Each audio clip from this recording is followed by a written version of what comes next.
News nation लगातार मौलाना साद की कारस्तानियों का खुलासा कर रहा है और इसका असर हो रहा है। मौलाना साद को लेकर न्यूज नेशन ने एक बड़ा खुलासा किया था कि मौलाना साद की एक भड़काऊ वेबसाइट है जिस पर वो लगातार भड़काऊ वीडियो पोस्ट करता था। इस वेबसाइट का नाम है delhimarkaz.com, लेकिन न्यूज नेशन के खुलासे के बाद इस वेबसाइट पर एक डिस्क्लेमर चल रहा है कि ये वेबसाइट मरकज की ऑफिशियल वेबसाइट नहीं है।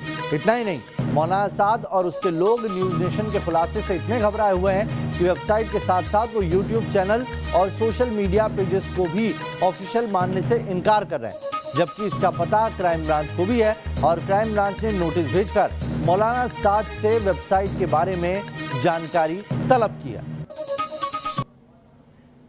तो ये तीन तस्वीरें देखिए, मौलाना साद कहाँ है ये अभी तक सबसे बड़ा सवाल है, लेकिन अब हम आपको ये बता रहे हैं कि कैसे डिस्क्लेमर चालू हो गया है उस वेबसाइट पर जिसका खुलासा न्यूज नेशन ने किया था। जानलेवा लापरवाही हुई थी मरकज की तरफ से जिसकी वजह से कोरोना फैला था और साद की तलाश में पुलिस टीम कई जगह पर कार्रवाई कर रही है। नोटिस पे नोटिस मौलाना साद को दिए जा रहे हैं। 5 नोटिस अभी तक भेजे जा चुके हैं। शामली के उसके फार्म हाउस से भी जांच की गई, लेकिन वहां पर भी मौलाना साद नहीं मिला है। देश भर में अपनी जमात से कोरोना फैलाने वाला मौलाना साद आखिर कब तक खैर मनाएगा, उसे लेकर एक बड़ा खुलासा हुआ है। दिल्ली पुलिस की रिपोर्ट के मुताबिक कोरोना काल में मरकज में 16,000 से ज्यादा जमाती जमा हुए थे। मतलब जमातियों को लेकर साद की तरफ से अब तक झूठ बोला जा रहा था।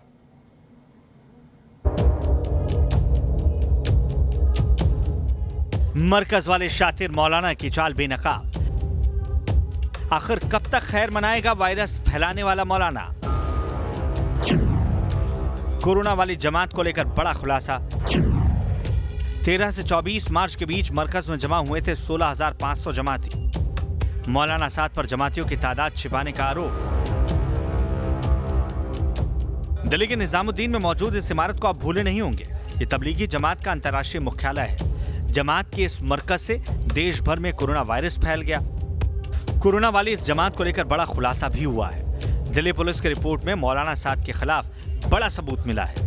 दिल्ली पुलिस की तरफ से केंद्र और राज्यों को सौंपी गई रिपोर्ट के मुताबिक 13 से 24 मार्च के बीच मरकज में 16,500 जमाती इकट्ठा हुए थे।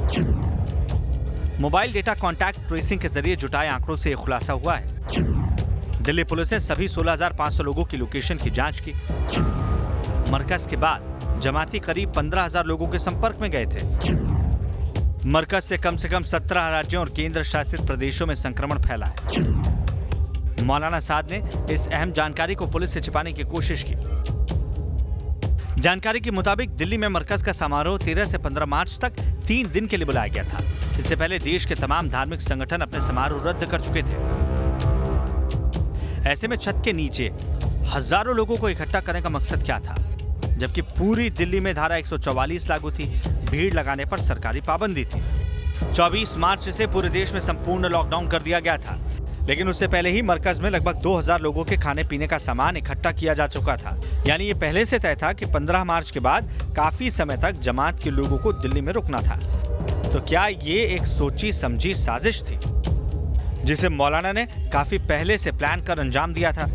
इस बीच तबलीगी जमात के चीफ मौलाना साद का नया पैंतरा सामने आया है। मौलाना साद के वकील का दावा है कि साद सरकारी अस्पताल में कोरोना टेस्ट के लिए राजी है। दिल्ली पुलिस की जांच में मौलाना साद के कारगुजारियों का कच्चा चिट्ठा एक एक कर सामने आ रहा है। साद कितनी भी चालाकी क्यों ना दिखाए, वो पुलिस के शिकंजे से ज्यादा दिनों तक बच नहीं सकता। Team news nation. और चलिए इस खबर पर बात करने के लिए हमारे साथ हमारे संवाददाता रुमानुल्लाह खान जुड़ गए हैं। रुमान, डिस्क्लेमर चलाया गया है अब वेबसाइट पर और साथ ही वो पेजेस जो अभी तक ऑफिशियल माने जाते थे यूट्यूब के और दूसरे सोशल ऐप्स पर, वो सब भी अब उससे डिनाई कर दिया गया है।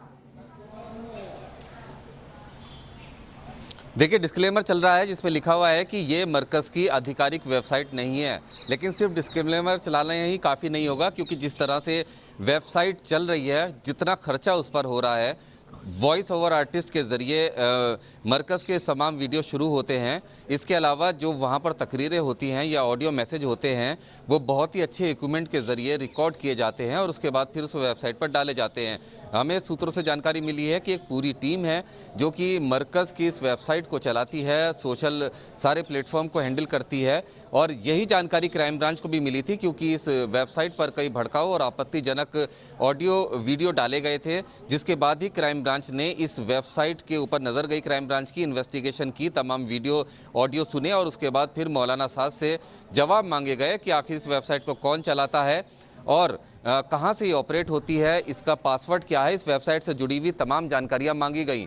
लेकिन अब ये डिस्क्लेमर चलाकर जिस तरह से मौलाना साद हमेशा से ही भ्रम की स्थिति पैदा करते हैं वो एक बार फिर से करने की कोशिश हुई है, जैसा कि अपने कोरोना टेस्ट को लेकर किया था। अब उनका वकील ये दावा कर रहा है कि मौलाना साद अपना कोरोना टेस्ट दोबारा से सरकारी अस्पताल में कराने को राजी हैं। ये कहकर वो क्या साबित करना चाहते हैं कि अगर वो नहीं चाहते तो क्या टेस्ट नहीं होता। अब उनकी मजबूरी है इस टेस्ट को कराना क्योंकि क्राइम ब्रांच ने सीधे तौर पर नोटिस भेजकर कड़े शब्दों में इस टेस्ट को कराने को कहा है। तो सीधे तौर पर एक बार फिर से वो विक्टिम कार्ड खेला जा रहा है अपने करीबियों के जरिए। जिस तरह से हमेशा भ्रम की स्थिति पैदा करवाई है, इस बार भी वो ऐसी भ्रम की स्थिति पैदा करा रहे हैं कि जो उनके फॉलोअर्स हैं उनको लगे कि ये तो राजी हैं हर चीज़ के लिए, पुलिस ही बेवजह नोटिस दे रही है। लेकिन अगर राजी हैं तो अब तक उन्होंने ये टेस्ट क्यों नहीं कराए और क्यों ये वाकई बड़ा सवाल है कि अभी तक टेस्ट क्यों नहीं कराया। और जब न्यूज़ नेशन ने वो खबर दिखाई थी कि कैसे वो लगातार टेस्ट की बात को हामी तो भर रहा है लेकिन पुलिस के सामने पेश होने से डर रहा है मौलाना साद। आपसे ये जानना चाहेंगे कि ये जो वेबसाइट है जिस पर डिस्क्लेमर चला दिया गया है, ये भले ये कह रहे हैं कि ऑफिशियल वेबसाइट नहीं है, लेकिन सबसे पहले सारे जो बयानात आते हैं वो इन्हीं वेबसाइट और सोशल जो ऐप्स हैं इन्हीं के माध्यम से आ रहे हैं, उसमें चाहे खुद मौलाना साद के ऑडियो हो या उनके करीबियों के ऑडियो हो। दुनिया भर में इनके जितने भी फॉलोअर जमाती हैं इस वेबसाइट को ज़रूर देखते हैं और मौलाना साद के तमाम संदेश पूरी दुनिया में फैले हुए उनके फॉलोअर्स के पास इसी वेबसाइट के ज़रिए जाते हैं। मरकज़ के अंदर किसी को किसी भी तरह की रिकॉर्डिंग की इजाज़त नहीं है। मौलाना खुद टीवी के सामने नहीं आते, वहाँ पे वीडियोग्राफी या कोई भी चीज़ ऐसी नहीं की जाती है। तो ऐसे में सबसे बड़ी बात यह है कि वहाँ पर जो भी तकरीरें होती हैं, वो जो बयान वहाँ पर दिए जाते हैं उसकी बहुत ही शानदार क्वालिटी की रिकॉर्डिंग होती है, ऑडियो रिकॉर्डिंग, और वो वेबसाइट पर डाली जाती है। तो सीधे तौर पर ये डिस्क्लेमर चलाने से अपनी जिम्मेदारियों से या जो इनकी प्रॉपर्टी है उससे नहीं भाग सकते हैं क्योंकि उनकी मर्ज़ी के बिना उनके बयान इतनी अच्छी क्वालिटी के साथ रिकॉर्ड करना नामुमकिन है। तो एक ये जो डिस्क्लेमर चलाया गया है ये अपने आप में एक मजाक लगता है। बहुत बहुत शुक्रिया रुमान, तमाम जानकारी के लिए, आपका हमारे साथ जुड़ने के लिए भी। तो मौलाना साद और तबलीगी जमात की जो फंडिंग है उसकी जांच में क्राइम ब्रांच के पास कई सबूत लगे हैं। उनसे साफ पता चलता है कि जमात से जुड़े लोगों को खाड़ी देशों में पैसा मिलता था, लेकिन जमात खाड़ी देशों में पैसे क्यों भेजता था ये अपने आप में अभी भी रहस्य बना हुआ है, जिसकी जांच हो रही है। लेकिन आइए आपको अब मौलाना के सीक्रेट खजाने के उन राजदारों से मिलवाते हैं जो विदेशी फंडिंग से लेकर रुपयों को ठिकाने लगाने तक का काम करते थे। पुलिस के 4 नोटिस के बावजूद भी सामने न आने वाला मौलाना साद अपने सीक्रेट अड्डे पर बैठकर शायद ये सोच रहा है कि पूछताछ न होने से उसके पापों पर पर्दा पड़ा रहेगा। लेकिन अगर वो ऐसा सोच रहा है तो बिल्कुल गलत है, क्योंकि जांच एजेंसियां इस विलेन की क्राइम कुंडली नॉन स्टॉप खंगाल रही हैं। तबलीगी जमात से जुड़े मौलाना साद के खास लोगों से पूछताछ में नया खुलासा हुआ है, जिससे पता चलता है कि जमात में कई तरह से फंडिंग होती थी। क्राइम ब्रांच की पूछताछ में पता चला है कि अरबों की फंडिंग के जरिए देश विरोधी ताकतों को हवा देने वाला साद बड़ा खिलाड़ी है। विदेशी फंडिंग संभालने में साद का सबसे बड़ा राजदार जावेद है। जावेद मरकज के खाते से रोजाना आने वाले लाखों रुपए को ठिकाने लगाता था। ये पैसे 1 दर्जन से अधिक खातों में टुकड़ों में ट्रांसफर करता था, जिससे किसी को उसके इस खेल का पता नहीं लग सके। खास बात यह है कि रोजाना मोटी रकम आने के बाद अगले 24 से 48 घंटे में सारी रकम खाते से निकाल ली जाती थी। इस रकम को नेट बैंकिंग से 1 दर्जन से अधिक खातों में ट्रांसफर कर दिया जाता था, जिसके बाद बैंक ने इन लोगों को चेतावनी भी दी थी, लेकिन ये ट्रांजैक्शन लगातार जारी रहे। जांच एजेंसी के मुताबिक साद की हर साजिश में उसके परिवार, रिश्तेदार और उसके बेटे शामिल हैं। पैसों का लेन देन भले ही अलग अलग लोग करते थे, लेकिन पैसों वाले खाते का हिसाब मौलाना साद के 3 बेटों के साथ साथ मौलाना साद के भांजे उवैस के पास रहता था। मौलाना साद का बड़ा बेटा मोहम्मद यूसुफ बैंक में पैसों के लेन देन का हिसाब रखता था। ट्रांसफर और लेन देन पर नजर रखने का काम दूसरे बेटे मोहम्मद सईद का था और विदेशी फंडिंग पर नजर रखने का काम तीसरे बेटे मोहम्मद इलियास पर था। इसके अलावा मौलाना के भांजे उवैस पर जमातियों पर नजर रखने का काम था। यानी तमाम तरह के वो अकाउंट्स का इस्तेमाल करता था और फंडिंग अलग अलग तरीके से की जाती थी। विदेशी फंडिंग का मामला भी सामने है और ख़ास तौर पे जिस तरह से ईडी ने जांच बढ़ाई और ख़ास इसके साथ में आयकर विभाग ने जांच की, उसमें ये साफ तौर पे निकल के अब आ रहा है। जो सूत्र बता रहे हैं उसमें विदेशी फंडिंग के से लेकर के जो मरकज़ की कमाई थी, जो विदेशी फंडिंग थी, उसमें काफ़ी ज़्यादा पैसा इकट्ठा करके एक दूसरे ट्रांसफ़र में भेजा जाता था। यानी मरकज के नाम पर काली कमाई के इस खेल में मौलाना साद के राजदार उसके तीनों बेटे और भांजा ही हैं। इसके अलावा निजामुद्दीन मरकज में मौलाना साद के 2 और करीबी थे। अब जरा उस मरकज की उस कमाई के बारे में भी जान लीजिए जिस पर लगातार सवाल खड़े हो रहे हैं। मौलाना साद का सबसे भरोसेमंद हाजी मोहम्मद यूनुस बताया जा रहा है, जो मुस्तफाबाद का रहने वाला है। यही मरकज का केयरटेकर भी है। हाजी मोहम्मद यूनुस मरकज की सिक्योरिटी और ट्रांसपोर्टेशन का हेड तो है ही, साथ ही यूनुस पर मौलाना साद के पीठ पीछे मरकज में आने वाले लोगों और वहां काम कर रहे कर्मचारियों पर नजर रखने की जिम्मेदारी भी है।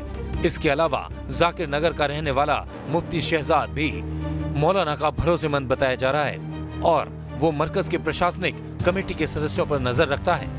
जांच एजेंसी को शक है कि इन्हीं लोगों के विदेशी फंडिंग से ही मौलाना साद ने 2000 करोड़ की निजी संपत्ति जुटा ली। रिपोर्ट के मुताबिक मरकज को श्रीलंका, यूएई, सऊदी अरब, Nepal, South Africa, England, Tanzania, Malaysia, Thailand और कतर जैसे देशों से विदेशी फंडिंग होती थी। फिलहाल जांच एजेंसियां मौलाना साद के काले खजाने से जुड़े हर सबूत की बारीकी से पड़ताल कर रही है और मरकज की आड़ में उसकी काली कमाई की तह तक पहुंच भी रही है। Team news nation. चलिए, बड़ी खबर आ रही है इस बीच आप तक पहुंचा दें। जफरुल इस्लाम के समर्थन में सामने आ गया है जमाते इस्लामी। जफरुल इस्लाम के समर्थन में आया है। जफरुल इस्लाम के खिलाफ जो एफआईआर दर्ज हुई है उसे वापस लेने की मांग की है जमाते इस्लामी ने। आपको बता दें कि दिल्ली अल्पसंख्यक आयोग के अध्यक्ष हैं जफरुल इस्लाम और उन पर देशद्रोह का केस दर्ज हुआ है। कुछ ऐसे उन्होंने सोशल मीडिया पर टिप्पणियां की थी, पोस्ट किए थे, जिसके बाद से वो विवादों में फंसे हुए हैं। तो आज का जो पोस्ट है वो भी आपको बताते हैं और इसके पहले जो पोस्ट किया था जिस पर सवाल खड़े हुए वो भी हम आपको दिखा रहे हैं। जफरुल इस्लाम लगातार जो जहरीला बयान उन्होंने दिया था वो उनकी दिक्कत बन गया, जिसके बाद पुलिस ने देशद्रोह का मामला दर्ज किया है और अब इसके समर्थन में जमात इस्लामी आया है और ये कहा है कि वापस लेना चाहिए ये एफआईआर।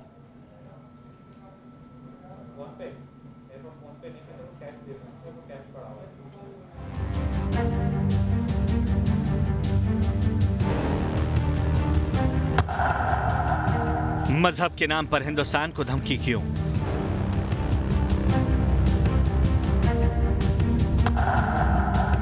जफरुल इस्लाम क्यों बना भड़काऊ भाईजान?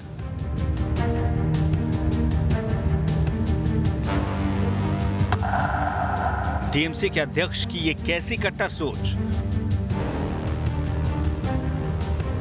ये फेसबुक पोस्ट साबित कर रहा है कि देशद्रोह के मुकदमे के बावजूद दिल्ली अल्पसंख्यक आयोग के अध्यक्ष जफरुल इस्लाम की अक्ल ठिकाने नहीं आई है। उनकी कट्टर और देश विरोधी सोच कायम है। जफरुल इस्लाम को अपनी भड़काऊ सोच पर कोई अफसोस नहीं है। जफरुल इस्लाम ने आज दोबारा फेसबुक पोस्ट में अपनी नफरत और हिंदुस्तान विरोध को जाहिर किया है। उन्होंने लिखा है कि मैं अपने बयान पर कायम हूं, किसी से माफी नहीं मांगी है। जफरुल इस्लाम ने फेसबुक पर लिखा कि मैंने कोई भी ट्वीट डिलीट नहीं किया है, मैंने जो बातें लिखी थी उस पर अभी कायम हूं। गिरफ्तारी और एफआईआर से मैं डरने वाला नहीं हूं। न्यूज़ नेशन ने जब जफरुल इस्लाम से उसके देश विरोधी फेसबुक पोस्ट पर प्रतिक्रिया लेनी चाहिए, भड़काऊ पोस्ट पर जवाब तलब किया, तो न्यूज़ नेशन के सवालों का जवाब देने से जफरुल इस्लाम ने मना कर दिया। दिल्ली अल्पसंख्यक आयोग के अध्यक्ष जफरुल इस्लाम ने 28 अप्रैल को भी देश विरोधी पोस्ट लिखी थी। इसके बाद हंगामा शुरू हो गया। उसके खिलाफ देशद्रोह का केस दर्ज करवाया गया। इस विवादित पोस्ट में लिखा गया था,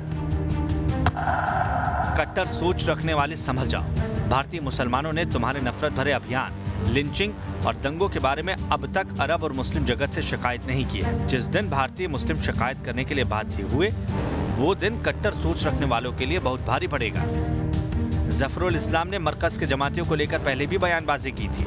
इसके अलावा भगोड़े जाकिर नाइक को लेकर उसका रुख हैरान करने वाला रहा है। और अब दिल्ली में हुए दंगे और CAA विरोधी प्रदर्शन को लेकर जफरुल इस्लाम का ये पोस्ट भड़काने वाला है, जिस पर सख्त कार्रवाई की जरूरत है।